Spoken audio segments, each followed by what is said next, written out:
विद्यार्थियों, आज हम प्लांट ब्रीडिंग के third chapter modes of reproduction in crop plant या क्रॉप प्लांट्स के बारे में चर्चा करेंगे, व्याख्यान करेंगे। What is the meaning of mode of reproduction, यानी हिंदी में बोले तो प्रजनन की विधियां पौधों के अंदर। सबसे पहले आता है what do you mean by reproduction. Reproduction का अर्थ क्या होता है? अंग्रेजी में the development of new individual या प्रोजेनी फ्रॉम पेरेंट्स या प्री एग्जिस्टिंग प्लांट, जो पूर्व में एग्जिस्ट कर रहे हो उपस्थित पौधों या पेरेंट्स से नए प्रोजेनी या संतति तैयार करना, it is known as reproduction, या उसको बोलते हैं पुनरुत्पादन, उसका उत्पादन करना, it is known as reproduction.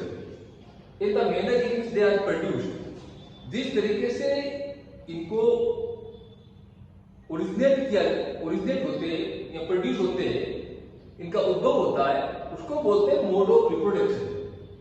इसका मोड ऑफ पुनरुत्पादन का तरीका क्या है, विधि क्या है।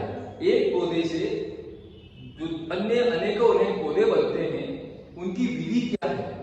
It is the mode of reproduction in crop plants. फसलों के अंदर, क्योंकि प्लांट ब्रीडिंग में हम लोग फसलों के बारे में ही पढ़ते हैं, बाकी हॉर्टिकल्चर ब्रीडिंग या ट्रीज के बारे में कम जानकारी रखते हैं, क्योंकि हमारा जो मेन कंसर्न है all about the crop production या इंक्लूड वेराइटीज इन क्रॉप। ये क्या है रिप्रोडक्शन, मोड्स ऑफ रिप्रोडक्शन, इसकी परिभाषा the manner in which they are originated या they are produced is known as modes of reproduction. क्या करता है, इससे क्या होता है, ये डिटरमिन करता है कि किसी भी पौधे का जेनेटिक कॉन्स्टिट्यूशन क्या होगा या उसका संगठन क्या होगा। एक उदाहरण लीजिए, अगर कोई पौधा, इसके आधार पर पौधों को भी मोटा मोटा बता देता हूं, दो भागों में विभाजित किया जाता है। नंबर 1 एसेक्सुअल रिप्रोडक्शन और दूसरा होता है सेक्सुअल रिप्रोडक्शन। उससे क्या होगा, अगर कोई पौधा सेक्सुअल रिप्रोडक्शन के द्वारा तैयार किया गया है, तो ये मानिए कि उन पौधों में वेरिएशन की संभावना ऑलमोस्ट निल होती है, accept through mutation breeding. Mutation नहीं हुआ हो तो उन पौधों में वेरिएशन क्रिएट नहीं, प्रकृति में क्रिएट नहीं होता है। इसलिए इसकी आवश्यकता पड़ती है कि अगर पौधा एसेक्सुअल रिप्रोडक्शन के द्वारा तैयार किया गया है, तो जिस प्रकार अगर आपने एक बार कोई वेराइटी तैयार कर दी और उसको मल्टीप्लाई कर दिया, आइदर बाय कटिंग, बडिंग, जो भी व्हाटएवर यू हैव मेथड या टिश्यू कल्चर के द्वारा, तो वो हमेशा के लिए regardless of whether it is homozygous और हेटेरोजाइगस, उसे कोई फर्क नहीं पड़ता कि वो समयुग्म भी है या विषमयुग्म भी है। तो ये होता है सेक्सुअल रिप्रोडक्शन के अंदर। सेक्सुअल रिप्रोडक्शन है तो उसके अंदर विभिन्नता या वेरिएशन या विविधता प्रकट होती रहेगी। क्यों, आपने जो पढ़ा कि उसके जो during the gamete formation meiosis occur, जब उसमें गैमेट का फॉर्मेशन होता है, असूत्री विभाजन होता है, और असूत्री विभाजन के दौरान आपने पढ़ा होगा पेकाइटेन अवस्था के दौरान क्रॉसिंग ओवर होता है, और क्रॉसिंग ओवर से उसके अंदर वेरिएशन क्रिएशन होता है। That is why sexual reproduction is necessary for creation of variation in all individuals and in the nature. अब ये अभी हमने पढ़ा तो दो एक शब्द आया काम में, वो आया homozygous. What is the homozygous? A individual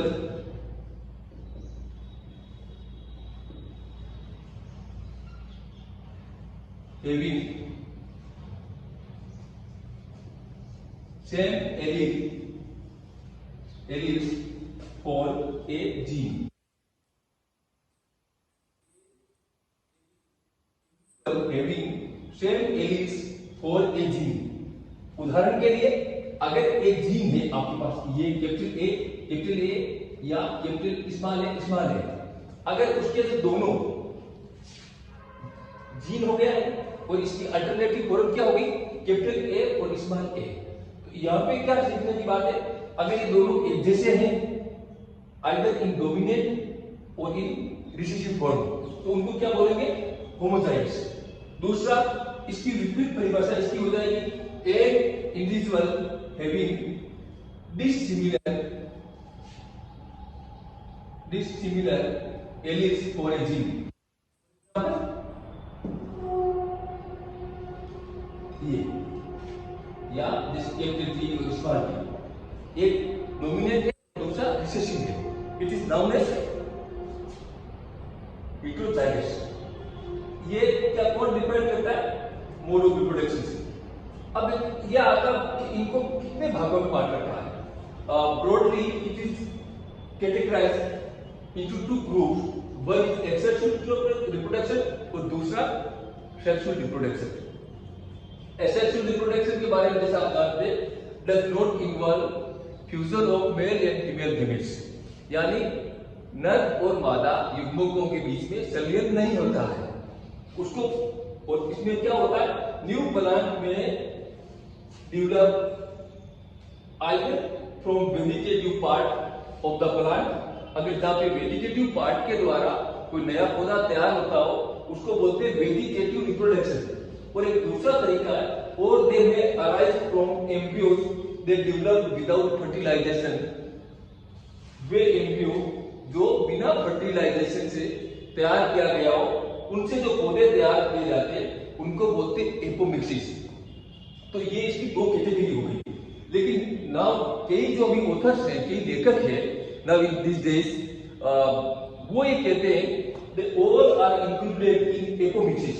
वो एक एपोमिक्सिस को वृत्त या ब्रॉड टर्म मानते हैं और उसका दो पार्ट बताते हैं कि जिसके अंदर वेजिटेटिव पार्ट के द्वारा प्रोपगेशन होता हो उनको ये बताते हैं वेजिटेटिव एपोमिक्सिस। और जो दूसरा है development of seed without fertilization, it is known as एगोमोस्पर्मी।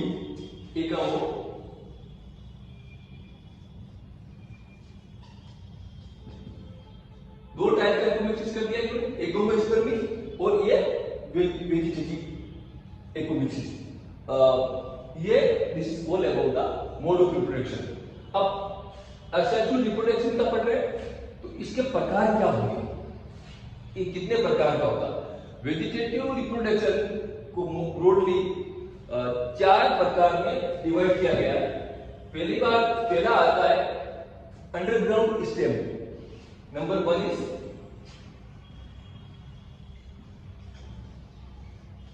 Underground stems, जिसको मैं साफ कर देता हूं। अंडरग्राउंड स्टेम्स, अंडरग्राउंड स्टेम्स क्या होते हैं? These are modified form of stem and they work, वो क्या करते हैं? They work as a store organ or food storage organ in the plants। अब इसके पौधे कौन से हैं जिनके अंदर स्टोर के रूप में रहता है कार्बोहाइड्रेट या जो उसका भोज्य पदार्थ है, वो स्टोरेज के रूप में मॉडिफाइड स्टेम है और उसके रूप में स्टोर के रूप में रहते हैं। इसके उदाहरण है जैसे tuber, potato, bulb and rhizome. अब इसके उदाहरण क्या है? ट्यूबर का, potato, bulb and garlic. Rhizome के लिए ये दीज आर द ट्यूबर का, potato, bulb and garlic. Bulb and garlic. Allium cepa, Solanum, tuberosum and garlic, Allium sativum. दूसरा आता है राइजोम। राइजोम के अंदर जिंजर। दूसरा टर्मरिक। तीसरा कॉर्न, जिसको आप बोलते हैं कोलोकेशिया एंटिकोरम। तो तीसरा है अरबी, कोलोकेशिया एस्कुलेंटा। दूसरा इसका डिवीजन है वो है सब एरियन स्टेम। सब AERIAN एरियन स्टेम्स। इसमें कौन से आते हैं? रनर्स, जो आपका दूब ग्रास है, साइलोन, डेक्टेलोन, रनर, स्टोलन एंड शकर, जो डेट पाम और मिंट के अंदर होता है, मिंट में स्टोलन और डेट पाम के अंदर शकर्स होते हैं। जो शॉर्ट शकर्स होता है उनको एज ए वेजिटेटिव प्रोपेगेटर के रूप में काम में लेते हैं। तो एक तो वाटर शकर्स होते हैं, दूसरे शॉर्ट शक्कर, जिनकी ऊपर से जो पत्तियां तलवार के रूप में दिखी होती है, तो उनको बोलते हैं short sucker. This is known as subaerial stems. तीसरा इसका पार्ट आता है बुल्बिस बोलते हैं जिसको, bulbils. Bulbils are modified flower, ये रूपांतरित पुष्प है।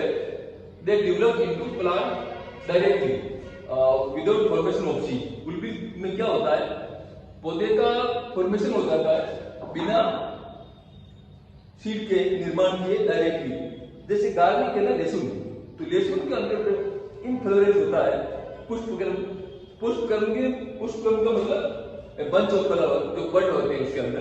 तो जो नीचे के फ्लावर होती है वो क्या करते हैं, डायरेक्टली डेवलप इनटू प्लांट। और दूसरा इसका उदाहरण है कार्डामम, जिसको अपन बोलते हैं इलायची।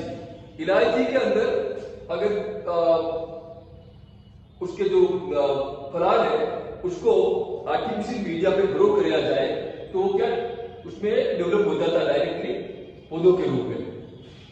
Injection of the cutting of the young जो इन्फ्लोरेंस है, इन्फ्लोरेंस को आर्टिफिशियल मीडिया पे ग्रो करने के। इसके अलावा एक आता है चौथा नंबर का आर्टिफिशियल वेजिटेटिव रिप्रोडक्शन। इसके अंदर क्या आता है, सबसे मुख्य आता है स्टेम कटिंग। रूट की भी कटिंग काम आती है, स्टेम की भी आती है। और इसका उदाहरण है शुगर केन, ग्रेप और रोजेस। रोज के अंदर या गन्ने में ग्रेप्स में काम लिया जाता है। इसके अलावा इसमें उदाहरण कौन से आते हैं, लेरिंग, जो आप बोलते हैं दाग वाले, गुट्टी, बड़ी,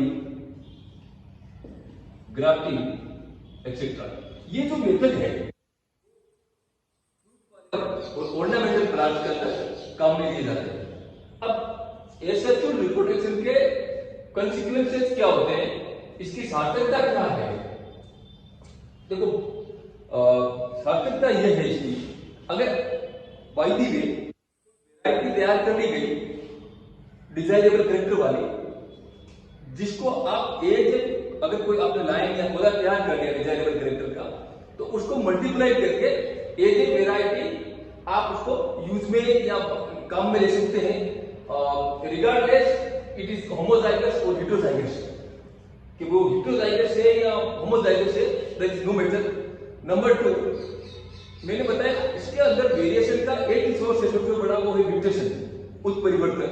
अगर किसी बड के अंदर, किसी सीडलिंग के अंदर, किसी ब्रांच के अंदर म्यूटेशन हुआ हो या उत्परिवर्तन हुआ हो, तो उसको आप डायरेक्टली वेराइटीज के रूप में विकसित कर सकते हैं, मल्टीप्लाई कर सकते हैं, उसको प्रोपोगेट कर सकते हैं और उसको यूज में ले सकते हैं। This is all about mode of reproduction में एसेक्सुअल रिप्रोडक्शन का ये पहला पार्ट है। इसका हम 3-4 जो सा लेक्चर होगा उसके अंदर इसको कवर करेंगे। Thank you.